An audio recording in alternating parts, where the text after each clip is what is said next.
Hello, everybody, and welcome to the IC Topic Chat. Today is Groundhog Day. It's February 2nd, 2023, and we're going to be talking about niche. The niche is it's a conversation we have quite often. Every time I do a workshop, we talk about niche. And so it's one of those things that gets discussed so frequently when we're talking about starting an independent consulting practice that it's a core topic. It may be the core topic. A core topic is a topic we repeat annually because it just seems to be so relevant and important that we should cover it once a year. And so there are 12 core topics. We cover one each month. And but niche is usually where the conversation starts. Last month, our core topic was why would you want to do this? What's wrong with you?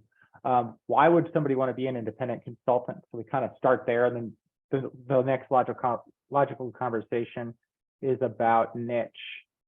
So I'll just dive into it. Happy Groundhog Day. It is kind of ironic. I have a feeling we've been here before. This is the fourth time I've done it, I think, the niche conversation. We started this whole IC Topic Chats back in 2020, and the very first session I did was on niche, and so each year I've done it since then. You're going to see these books are the ones that are being referenced throughout this presentation. The key one really is the Good to Great book. That influenced my thinking about how I developed my consulting practice. And it continues to inform a lot of what I do. We've had a lot of confirmation in the last month on our niche. The folks at Goshen Education Consulting, me and my co-owner, and a lot of really good things are happening right now. And I think it's because of what I'm going to tell you today. So I've always believed in it. Some of it was blind faith. I can tell you there's a lot of real faith in it right now because of the things that we've seen. I'm not going to go into any details on it, but I will say, since I started doing these IC Topic Chats, so when I started, I had 2 employees and I had just hired my first.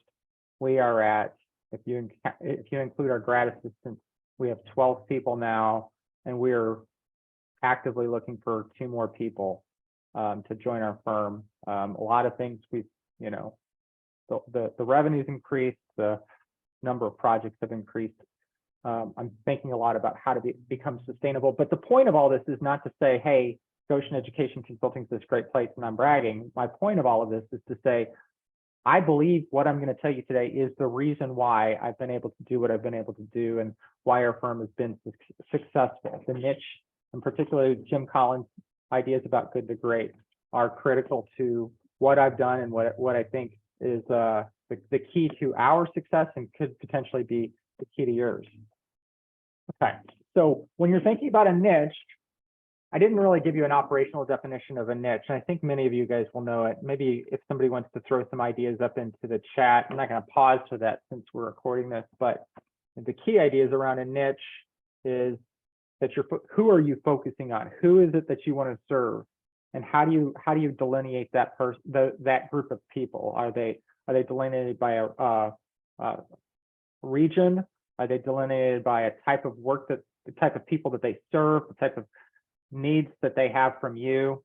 So you have to start by saying, who do I want to serve? And I'm going to talk about this through my own perspective. We are Goshen Education Consulting, so it's built into the name. It's education. We want to focus on educational organizations, K-12 and post-secondary, universities and colleges, and other organizations that focus on educational initiatives. So we do work with nonprofits that serve schools or serve in an educational capacity. What type of services do I want to offer? The next kind of question. So for us, most of us here are program evaluators or program evaluation adjacent activities. So some people do grant writing, some people do strategic planning. What are those things? What is it that you do that is unlike what other people can do, or where the services are needed?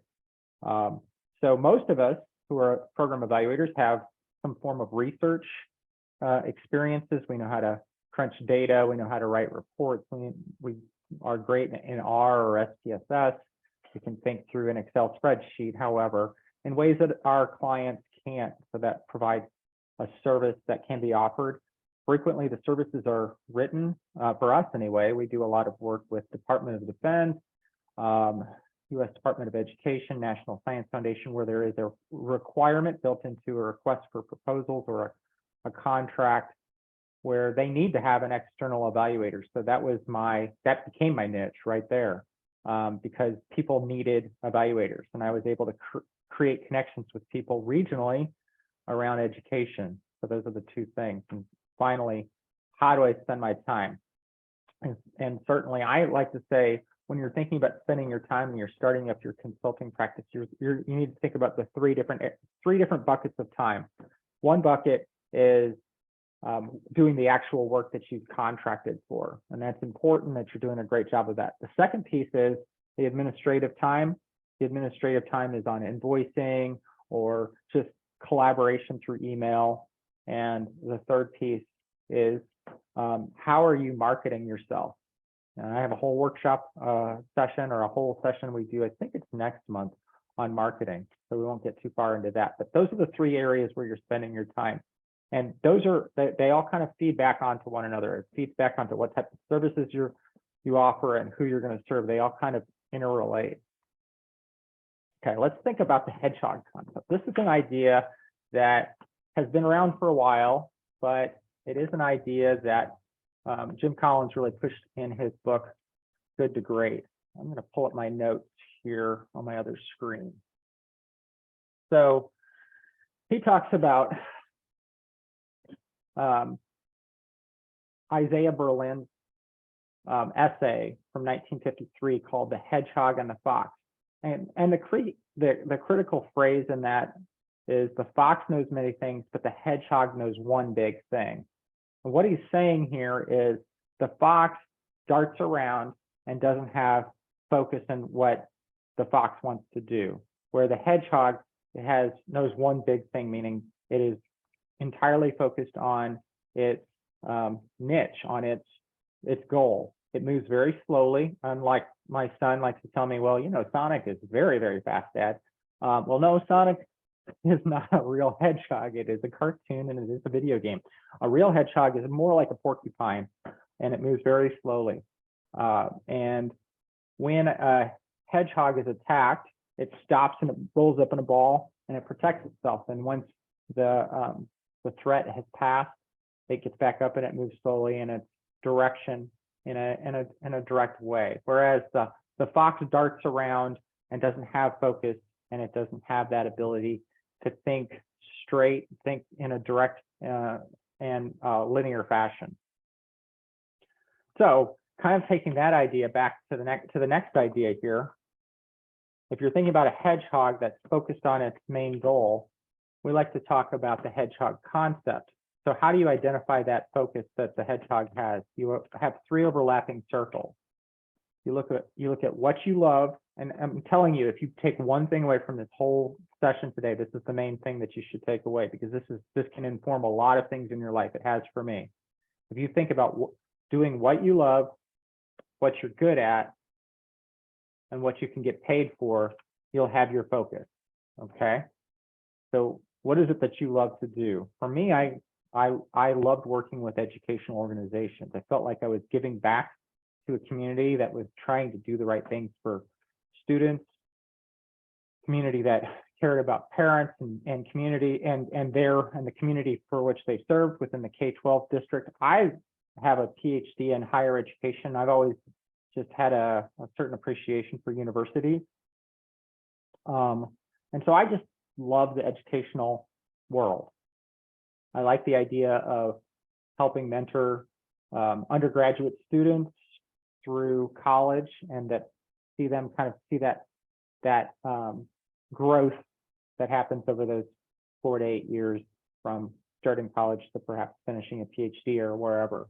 That's the thing, that's the stuff where I started from, and that's where I continue to come back to. What I'm good at, for reasons I don't always know, when I was a high schooler, my parents were divorced, and I'd go see my dad, and he set me up with a VHS tape that showed me how to do Lotus 1-2-3. Now, for those of you who don't know what Lotus 1-2-3 is, it was the precursor, it's what happened before we had a Microsoft Excel. So I learned how to do basic data analysis as a 16-year-old, 17-year-old, just through VHS tapes And so I took that to college, and I was kind of ahead of my peers, and then it just kind of like fed on itself, and I became just a general Excel guy. I knew how to do a lot of things. And so it was very easy for me to do data analysis once I started figuring that out in grad school. And then I eventually went in and became an institutional research director and learned a lot about data. So I'm good at data. I'm good at a big, ugly data set, crunching it down into something usable and turning it into a report in a very short amount of time. The key thing here is, what can you get paid for? Because those are all wonderful things, but where's the money, right? What's the opportunity? So for us, particularly in the program evaluation sector, there is a need for program evaluation, somebody to be outside of an organization, thinking critically about what's happening in those programs that are occurring within the program, within the organization.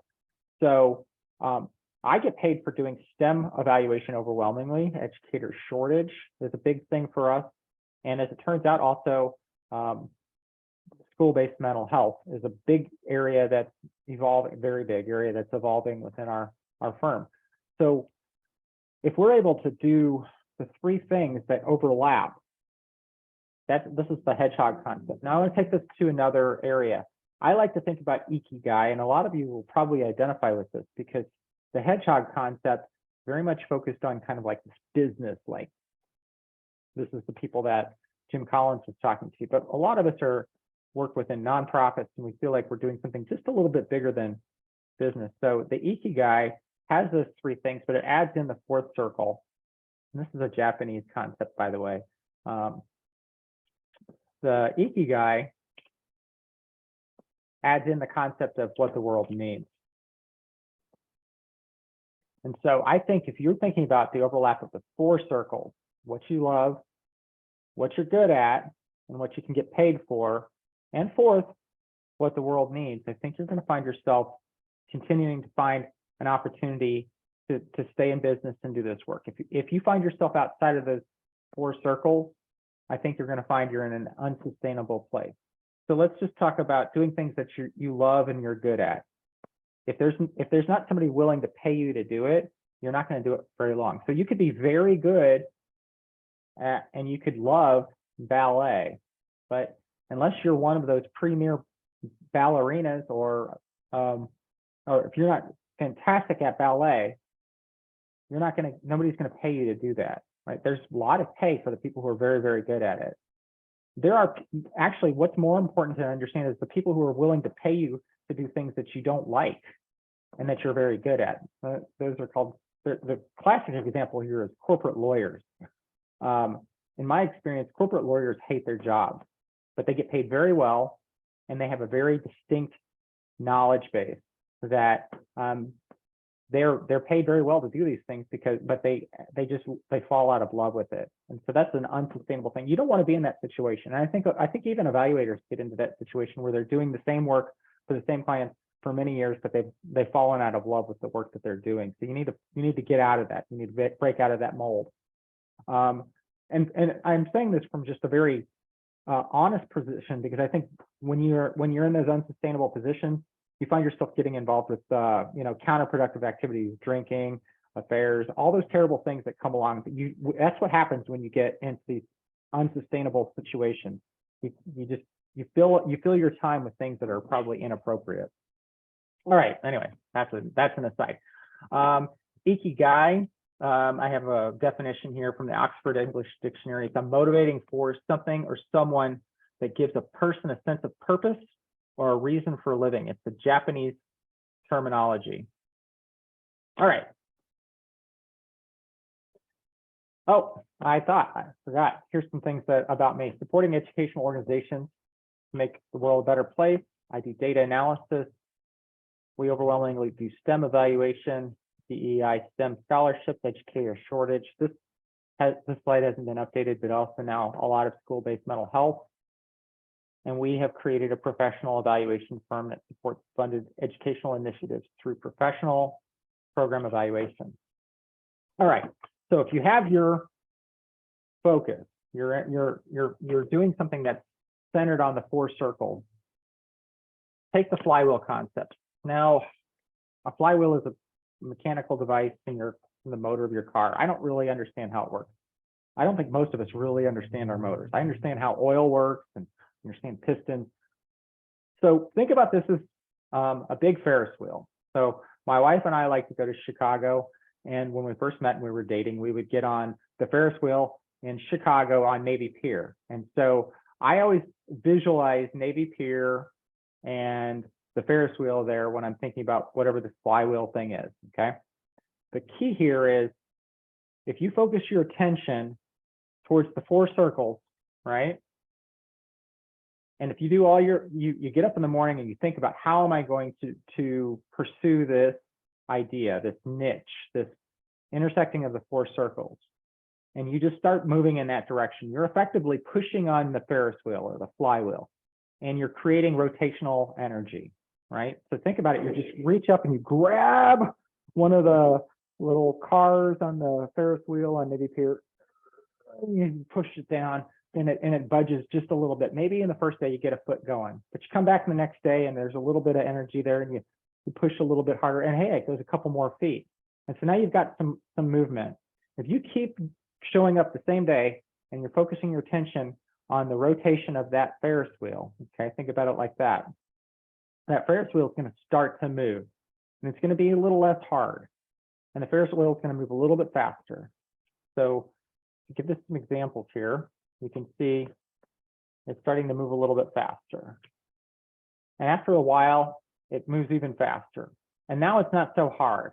And now it's just right, it's just a routine for you. At a certain point, it's going really fast.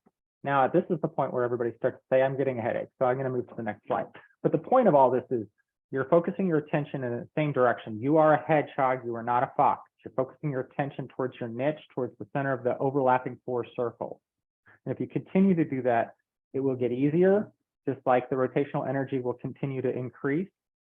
And with that rotational energy beginning to increase at a certain point, that Ferris wheel will be rolling on its own.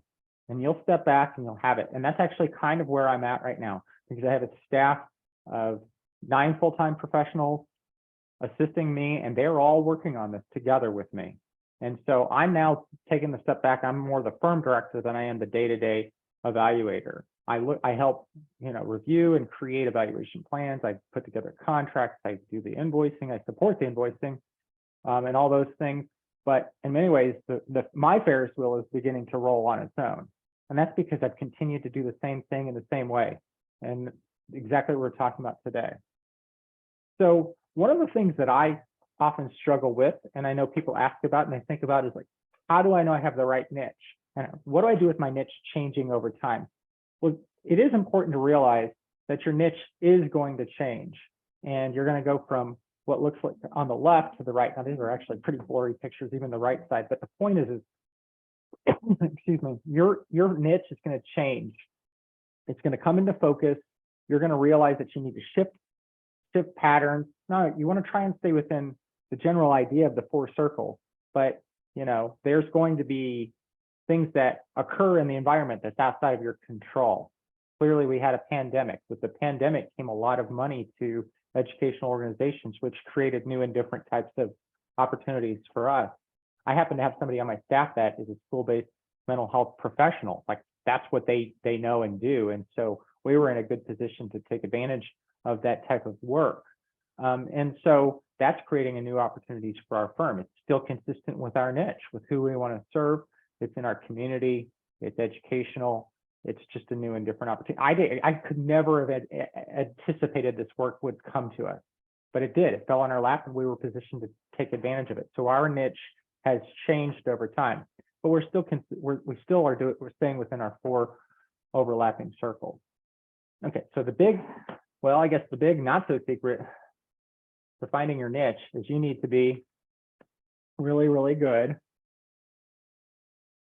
at very, very little. And this is an idea from one of my authors, that Michael Michalowicz, that's his quote. The point in all of this is, when you're really great at your niche, you have an extreme capacity to help some people, and it's extremely defined. Now, it's not that easy to get to that place, and I think that's that's where we're all, what we all want to achieve. But at a certain point, so you are understanding who you're serving, where they're located.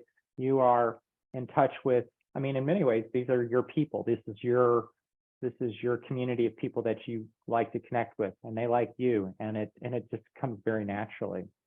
But you have identified over time that extreme thing that they need, that they can't do, that you can do, and that you can do, and you can do it in a very defined way. And so that's the way that you were able to charge amount of money that can make you a decent amount a year to make a good living, and connect with those people that, I mean, if you don't enjoy what you're doing, you should be doing this. Okay. A couple quotes for you. I like Nikki Bowman's quote. In fact, Nikki just emailed me the other day. She's always challenging me, but this is just a quote that we had from a chapter in the ICTIG, New Directions for Evaluation. And the key here is you need to know when to say no.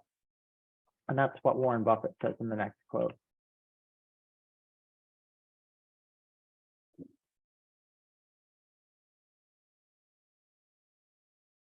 Because every time you say yes to something, whether you realize it or not, you're saying no to something else, because we only have 24 hours in a day. You may be saying no to your sleep. You may be saying no to your spouse or your children, or walking your dog. You may be saying no to, you're likely saying no to another opportunity.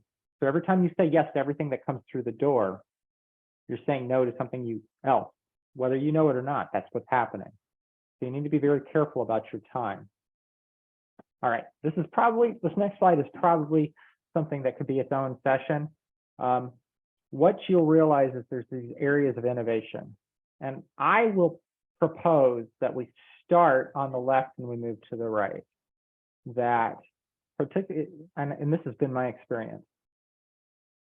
If you think about independent consultants in evaluation, we often start as grad assistants or people who are just trying to do a little side hustle, and we'll take whatever people give us. And so we are competing on price. If we're sustainable in this work, after a while we realize, well, we can't get paid $40 an hour and make a living of this. A lot of us realize that our time is a lot more valuable than that. And it's a lot more valuable to the people who are paying for it. And they realize that you do provide, as the second item in there says, quality. So and I'd say most people don't get beyond quality. And it's because they provide a high quality to their clients. They charge an amount that makes sense. They have enough work to keep themselves busy. They seem happy. I would say when you get to the firm level, you do find yourself in the convenience end. And what that means is not that, I mean, the key point here is that if you think about hamburgers, right, there's cheap hamburgers, there's high quality, T-bone steak hamburgers that cost, $25 per hamburger, and then convenience is the classic convenience is McDonald's. But in the consulting world, convenience means you're able to create a system within a firm where you can teach your staff what you do, and there becomes, like for us, kind of like the Goshen way. In St. Louis, we have the St. Louis Cardinals, and the Cardinal people in this community will refer to the Cardinal way, which is just like the kind of like the mentality around how the Cardinals are managed. Well, we kind of have the Goshen way, the way that we operate within our firm and supporting staff. And I mean, in many ways, this is developing because we've only had staff for a couple of years, but that's the convenience factor. And this is also a Michael McCallowitz graphic and idea. All right, so we're going to break into conversation here. I've been talking for the better part of a half hour. What I do want to do is ask a couple of questions, and I would love, particularly my experienced independent consultants, or I'm thinking about people like Jessica Metcalf, who's she's become experienced over the last couple of years because she started her consulting practice a couple of years ago. I would love for you to answer some of these questions, because I have some ideas here, but I'd love to see what you guys think. How do you know if you have a good niche? And on the flip side of it, how do you know if it's a poor niche? And then when you get started, how do you know if you should just wait it out until something comes, or am I in the dead end? And how do you determine if you've been waiting too long and your niche is just never going to come to fruition? All right, so those are my questions. I'll put the slide back up again in a second after we stop the video. Here's the upcoming sessions I want you to see. Next week, this is a very sensitive topic. We're going to be talking about planning for the most unexpected, and that is particularly and specifically focused on what happens if I get hit by a bus. And so I'm dedicating this session to two of our colleagues who passed within the last 2 years. Lori Jones-Neighbors passed last fall. Melissa Mercer-Tachik, I actually knew her very well. She had a firm just like mine. It was getting started, and she had an unfortunate brain cancer, and she passed.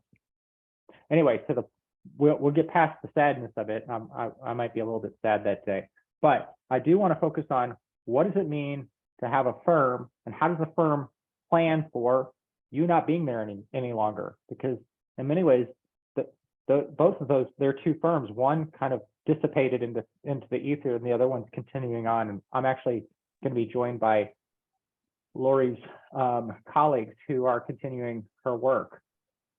Okay, going on, you can see some of these other ideas. And here I saw Naima Khan is here today. So if you want to ask her about her book, she's going to be talking about emergent strategies.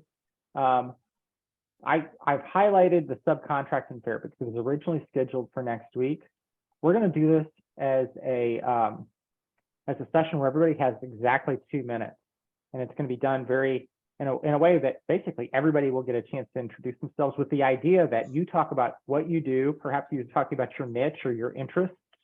And if you have contracts, or you potentially think you're going to develop contracts to work with others, you talk about it then, or you say, I would like to work with others. Here's what I can do and what my specialties are. And then everybody gets to hear that. We will record it, and people will be able to private chat with one another, and we'll create connections. That's going to be the way we're going to do the subcontracting fair this year. And I think that's it. Susan Wolf's here today too. She's going to be talking about her favorite books, Developing Your Cultural Humility, in 2 weeks. So with that, I'm going to stop the recording, and goodbye everybody from YouTube land. Everybody else stick around, and we're going to talk about those questions.